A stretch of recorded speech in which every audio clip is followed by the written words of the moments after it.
I want to pace for this one because I feel I'm gonna pace for this one because I feel a lot more comfortable pacing. Doing this because it's walking around and keeping me moving helps me keep my train of thought. I tried to record this video earlier, but I had my mic muted, of course. So this is interesting. This is something I want to help you with. If anyone is looking to go for an adept challenge, the series of adept challenges in this game are playing nothing but character-specific perks. I want to help you with what... There are 6 characters in this game that they are harder to perform. Now, if you look at... I mean, I can tell you for a fact, the hardest character that I had to get done, I think, was Adept Kate. If I remember correctly, that was the hardest one that I had. Because I thought her perks were shit. But this is an interesting guide. This is not going to be how to help you get the Adept perk done. This is going to be something entirely different. So, looking at all of your characters, I'm going to do this for Killer as well, but I want to start on Survivor first. All of your survivors have an idea, and if you read the little bio right here, you know, able to locate allies and increase their effectiveness, most of these characters do what they say. You know, Claudette boosts her team's survivability as well as her own, not necessarily, she's just really good at annoying the killer, stuff like that. Let's talk about this. So I'm going to use Dwight as an example for what I mean by a conflicting adept perk.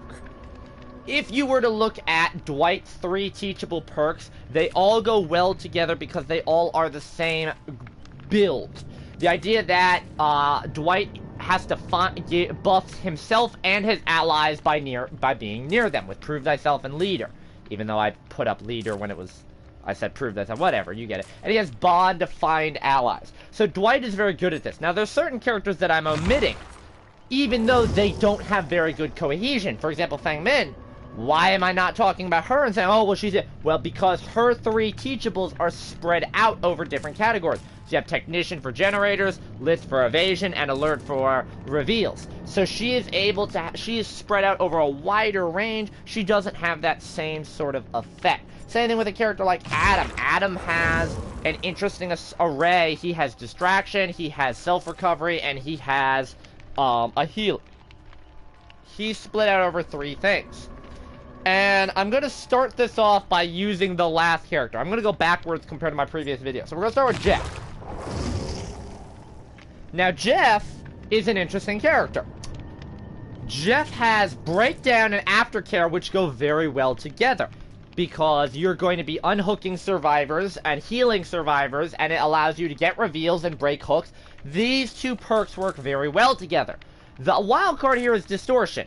Distortion doesn't really work well with the other perks. Distortion works well with Aftercare in the event that there's nurses calling, but that's about it. And it works well with Breakdown if they're running Hangman's Trick. But it's situational with those perks that it works well with these. These 2 perks work well automatically. Distortion does not. So that's why I'm mentioning it here. This is an example of what I'm talking about. And this is something I'm going to mention later because I'm going to talk about Jake. I don't think that Distortion, if you want to balance Jeff and Jake and make them slightly stronger, I would take Distortion and put it on Jake and Saboteur and put it on Jeff. Because that lends more credence to both of their playstyles. Because Jeff is more of a hook-related character, getting unhooked, breaking down hooks, sabotaging hooks. That would work better on Jeff than it does on Jake. And Jake benefits more from Distortion. We're going to talk about Jake next. I'm going to skip ahead just because we talk about Jeff. So Jake is in a similar boat, but for the opposite reason. The odd man out here is Saboteur. Now, both Saboteur and Distortion are good perks. I'm not saying that they're bad perks. The perk that I mentioned, it could be good, it could be bad. It's simply, it doesn't work with the other 2 teachables. And the other 2 teachables are Calm Spirit and Iron Will. And both of these perks make Jake harder to detect.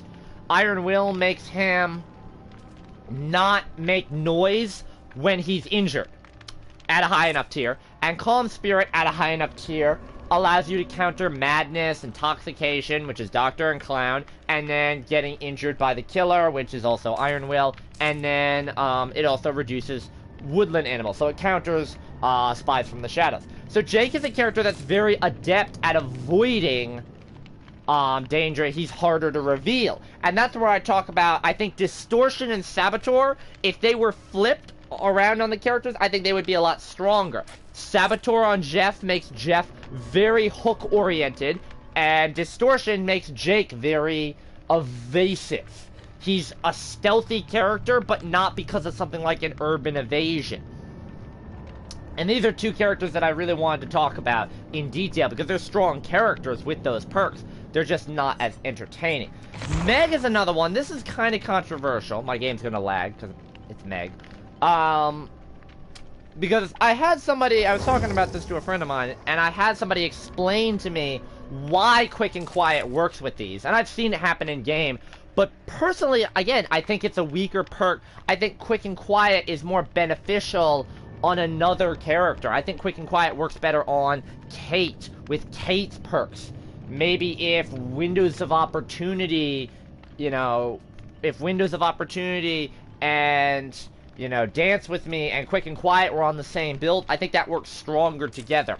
But I have Quick and Quiet isolated here because you have Sprint Burst and Adrenaline, which are both evasion-based perks. Adrenaline is situational when the exit gates are powered, and Sprint Burst is universal whenever you press L1.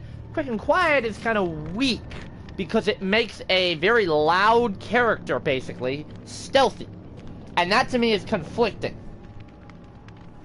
If she had Urban Evasion, I would say that's another example. And I know the intention is to be able to use Sprint Burst to quickly vault over something and then crouch and hope the killer doesn't do that. But again, you really need something like an Urban Evasion to work well with that.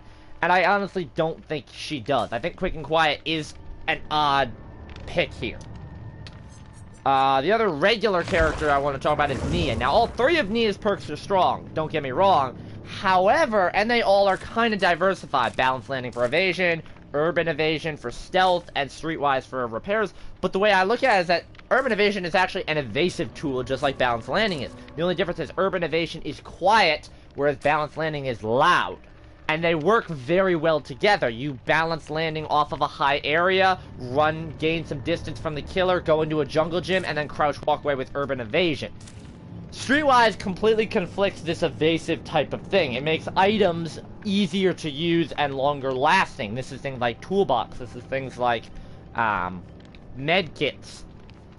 So it conflicts with her evasive style of play, but it works very well on other characters. So that's what I'm talking about. These are all good perks, or, well, in the case of Quick and Quiet, they're shit. But they don't work right with them. Quentin is the other shit perk that I want to talk about, and that's Wake Up. And the reason why is because Vigil and Pharmacy both work well as a support type of role. So you have Vigil to try and reduce status effects on other survivors, and you have Pharmacy to find medkits so you can heal other survivors. And then you have Wake Up, which opens the exit gates faster. Not necessarily a shit perk, but it doesn't work well with buffing the rest of his team by trying to help them recover faster and heal faster. Wake Up doesn't really do that. It helps you open the exit gates faster. And yes, it does reveal your location when you're opening the exit gate, but boo hiss. Unless it's tier 3, there's a range limit on it. So I wanted to mention that. And then the last survivor perk that we're going to talk about, and I'm trying to make this quick, is on Detective Tap. Now, Detective Tap is, again, Tenacious is a strong perk, but it doesn't work well with things like Stakeout and Detective's Hunch. I'm actually cutting out a bit from the last video, because the last video I did, like, supporting perks and stuff. The problem with it is this. Tenacity just doesn't work well with these perks. Stakeout and Detective's Hunch work very well together. You use Stakeout to get a gun done faster, and you use Detective's Hunch to find your next gen, totem, chest, etc.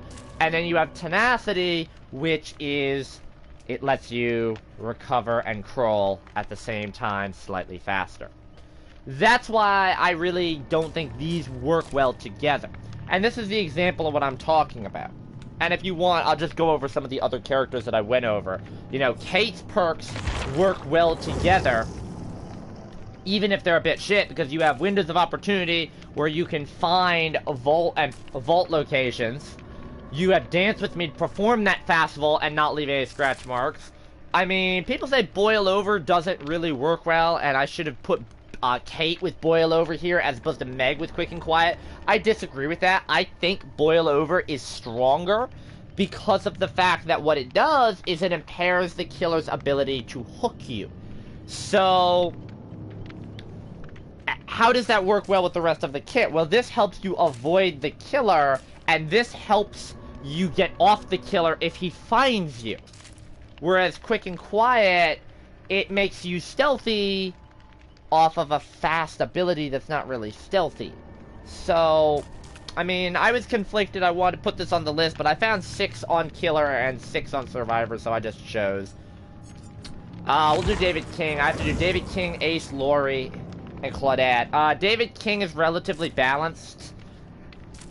We're Gonna Live Forever kind of fits no matter what, because it just buffs unhooking people. It generates altruism. No Myther and Dead Hard always work together because you're always injured and stuff like that. And the reason why I didn't put it on is We're Gonna Live Forever could work on pretty much every character with every build and still work, just because of what it does. It gives you bonus blood points. We talked about all them. Lori's another one I thought about putting on there, but again, I chose not to. I thought about, you know, having Soul Survivor and Object of Obsession.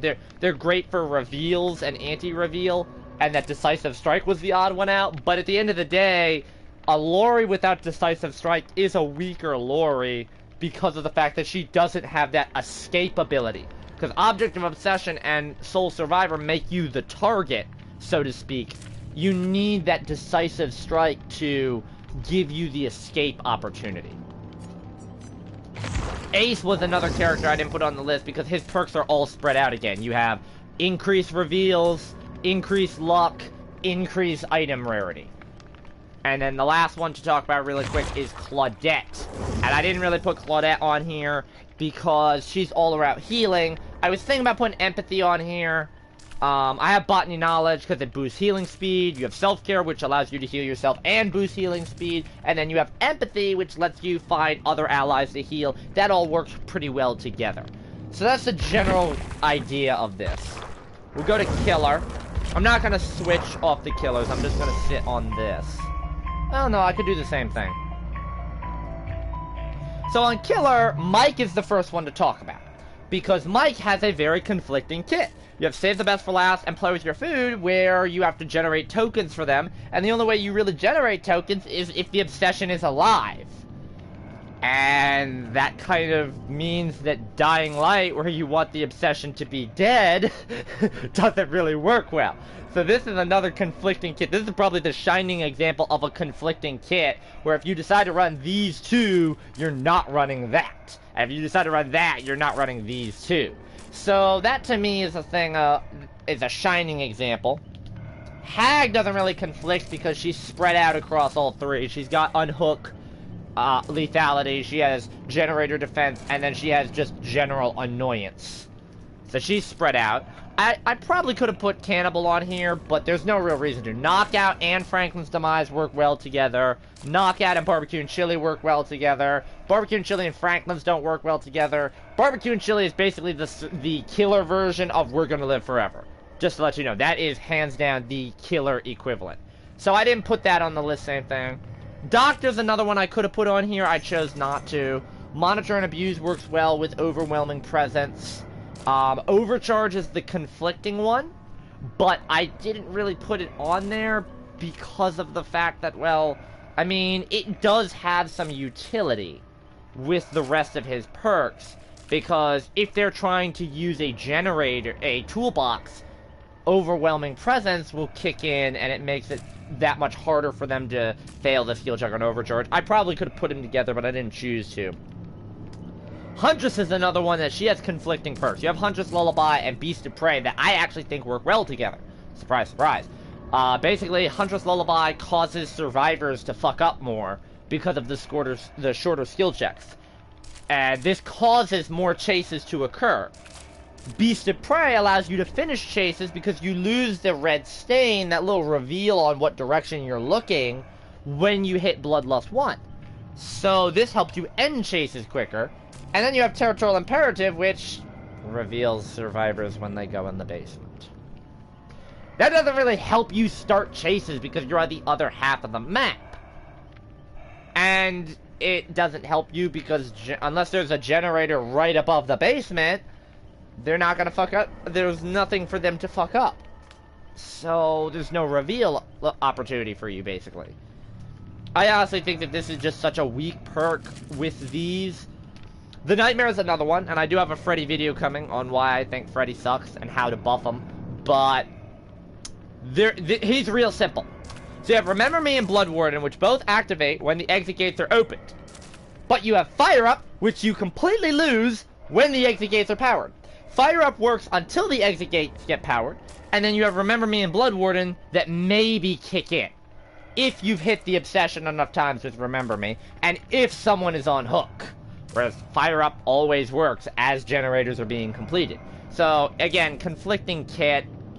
Pig, another conflicting kit. This is a good perk, and it's Make Your Choice, but it conflicts with these two. You have Hangman's Trick, which is a reveal anytime someone tries to sabotage a hook, and you have Surveillance, which is a reveal on generators, basically. So you have two reveal-based perks, and then you have Make Your Choice, which gives you lethality on unhooks. Now, Make Your Choice and Hangman's Trick kind of work well together, but the fact of the matter is they don't really work because, Make Your Choice doesn't... Make Your Choice applied to any hook. Like, if you sabotaged a hook, it gave you that.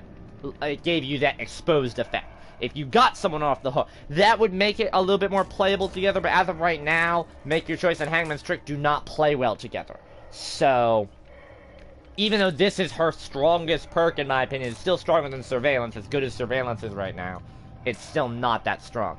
Clown, he's spread out again. Pop Goes the Weasel for gen defense, Chlorophobia for healing reduction, Bamboozle for limiting mobility. Spirit's another one spread out, Spirit Fury, that's resilience basically, Haunted Ground for lethality, and Rancor for a reveal. Legion, he's spread out as well, counters lockers, counters body blocking survivors, and generator reveal, spread out. Trapper, he works very well together. Agitation to increase your terror radius, Unnerving Presence to cause more fuck-ups, and Brutal Strength to win chases with that increased terror radius sometimes. Because you do get that increase in terror radius while transporting bodies, which causes Unnerving Presence to kick in to fuck people up more. And then, if they fuck up, you can create a chase pretty easily, where Brutal Strength helps you recover from that chase. Wraith is another good one, because everything here is tracking based. I'm not even going to talk about him. Shadowborn, increase FOV, tracking, and tracking. Great. Hillbilly, another conflicting one. This is one of the ones, just because you have Enduring and Lightborn, which are both resilience-based perks, and then you have Tinkering, which is a detection/lethality perk. Now, Tinkering is, again, his best perk, but it conflicts with the resilience build you're going for here.